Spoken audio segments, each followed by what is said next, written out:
Day 2 in Kharagpur. সকালের শুরুটা হলো প্রথমেই ছেঁড়া পরোটা আর তরকারি দিয়ে, সঙ্গে ছিল 1 কাপ চা। তারপর ফ্রেশ হয়ে আমরা প্র্যাকটিস স্পটে চলে গেলাম।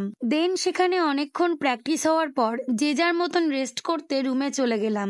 সো এখন বাজে রাত 2টো আর 3:05 আমাদের ট্রেন। সো এখনই আমরা বেরিয়ে পড়বো।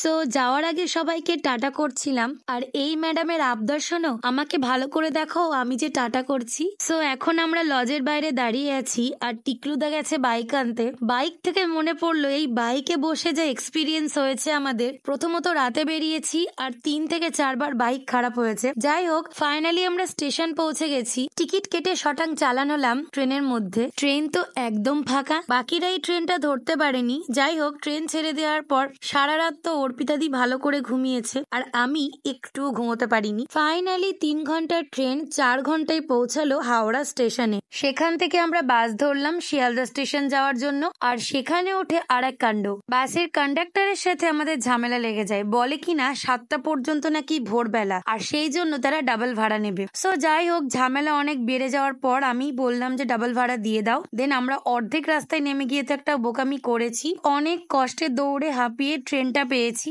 যাওয়ার পথে ট্রেন থেকে আমি এই ব্যাগটা কিনেছিলাম। সিরিয়াসলি বলছি, ব্যাগের কোয়ালিটিটা অন্য ব্যাগের তুলনায় অনেক ভালো, আর তোমরা জানলে অবাক হবে এই ব্যাগটার দাম মাত্র 50 টাকা। এরপর কৃষ্ণনগর ট্রেন থামলে আমরা একটু ব্রেকফাস্ট করে নিলাম। তো আবারও 3 ঘন্টা জার্নি করার পর ফাইনালি আমি পৌঁছালাম দেবগ্রাম স্টেশন। দিদিকে টাটা করে বাড়ির পথে রওনা হলাম। দেন বাড়ি চলে এসেছি, আর এই দেখো আমার ভোদা বাবার কি না মজা, 2-3 দিন দেখেনি আমাকে। ফ্রেশ হয়ে খাবার খেয়ে নিলাম। দেন আমি একটু ঘুমিয়ে নিয়েছিলাম। সন্ধেবেলায় ঘুম থেকে উঠে আমি স্ন্যাক্সে নিয়েছিলাম পাউরুটি, তরকারি, আর বাবা জিলিপি এনেছিল। সেটা খেতে খেতেই একটু গোপাল ভাঁড় দেখছিলাম। সো আজকের মতন এইটুকুই। দেখা হচ্ছে নেক্সট ব্লগে। বাই।